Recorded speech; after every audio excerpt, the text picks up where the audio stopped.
Got burned by employees before? I know I have. Here's how to delegate again without the fear of getting screwed over. After getting burned, I decided to do everything myself. That was a big mistake. I was so afraid of small losses that I created massive ones, like watching my business decline while I did the work anyone could have done. Here's the progression that works. Week 1, delegate one low-level task with a detailed checklist. Week 2, add another low-level task with a simple reporting.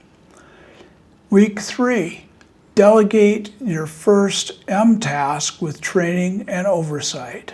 And then finally in week 4, evaluate and expand.